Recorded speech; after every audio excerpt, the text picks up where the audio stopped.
Good evening once again. I'm Chris Jansing in for Brian Williams. Day 153 of the Biden administration. It's the opening to what looks to be a crucial week for the president's domestic agenda. Tomorrow, the Senate is expected to begin debating a bill that would enact some of the broadest voting rights reforms in a generation.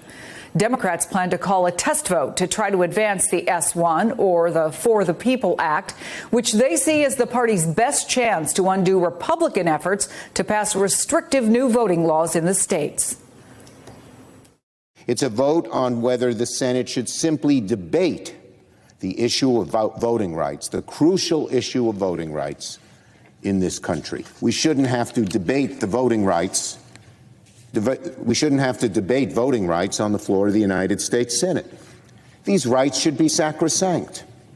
But the events of the last few months compel us to have this debate now. I challenge you, Republican senators, come to the floor, defend these policies. Tell us how they secure the vote. Tell us how they prevent nearly non-existent voter fraud. Well, Senate Minority Leader Mitch McConnell has all but promised no Republicans will vote to advance the bill. That means it will likely fall short of the 3/5 of senators needed to overcome a filibuster. Senate Democrats entered June with an agenda that was designed to fail. The Democratic leader planned votes on a host of the left's most radical priorities. In the end, one particularly radical proposal took priority. S1 is the same bad bill it's been since the House introduced its version back in 2019 with the same nakedly partisan motives. So tomorrow's vote is now basically a show of unity for Senate Democrats. This afternoon, West Virginia's Democratic Senator Manchin, who's pushing for his own version of the voting rights bill, sat down with Joe Biden at the White House. More on that in just a moment.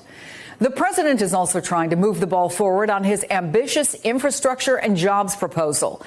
Today, Biden also met with Arizona Democratic Senator Kyrsten Sinema, one of the members of the bipartisan group of 21 senators who've been working on their own version of a bill. The White House says Biden plans to meet this week with other members of the group. He's ready to roll up his sleeves, ready. The door to the Oval Office is always open, and he'll be deeply involved and engaged in these negotiations over the coming days. He does not feel the time is unlimited, and he would like, it is not weeks in his view in terms of moving forward and seeing if there's a bipartisan path forward. So that is why he's eager to have these meetings and discussions and see what it looks like, see if we can address some of the questions he has about this proposal, and certainly he'd like to move forward sooner rather than later. The administration is also looking for a deal on police reform bill. It's being negotiated in the Senate by Republican Tim Scott of South Carolina and Democrat Cory Booker of New Jersey. No reason not to be optimistic. It certainly will be helpful to see some progress between now and tomorrow, Wednesday. So we are in the process of allowing our law enforcement groups to engage and to communicate back. We're making progress actually now. Okay. We're really pretty close to being able to get all these things on the same page. Julie Pace, it seems to me not insignificant that the president met with Senators Manchin and Sinema. Should we read something into it? What does it tell us? Oh, I think it's very significant that those are two of the senators that he met with today, because they are so crucial to his ability to get all of these legislative priorities through: infrastructure, voting rights. This really hinges on his ability not just to forge a bipartisan coalition, which is certainly what he's aiming for in some of these instances, but to keep his Democratic Party together.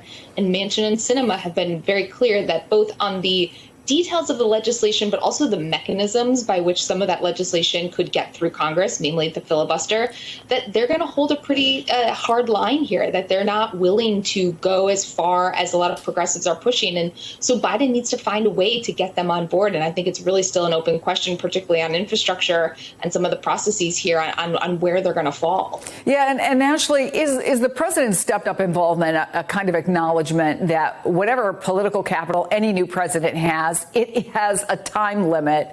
How critical are the days and weeks ahead for Biden's presidency?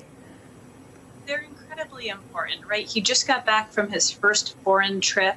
He's going to be in the country for a while. As we all know, 2022, the midterms ramp up stunningly early. And this is not just important for policy, but it's important for his presidency writ large and his ability to keep some of those campaign promises and to try to keep a pretty restive Democratic caucus together to please the progressives and also, as Julie was just mentioning, hold some of the far more moderate Democrats like Senators Manchin and Sinema. So on all of these infrastructure, police reform, certainly voting rights, first and foremost among the activists that and police reform, how involved he is and also what the results are incredibly important.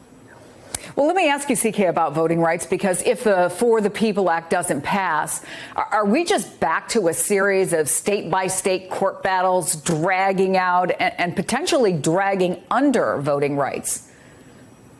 Absolutely. I mean, if the Voting Rights Act does not pass, if they're not able to pass some significant version, then it'll be up to the states to really implement the mechanisms for voters. And that's very, very dangerous. We have in so many states these voter suppression laws, like where I am right now in Georgia. And it's detrimental to the voters. These voter suppression laws are detrimental. They really, really impede people's right to vote. They're draconian. And if there is no federal law that's comprehensive, it will definitely set democracy behind and people's right to vote. And that would be a travesty. Yeah. So many people have died for the right to vote.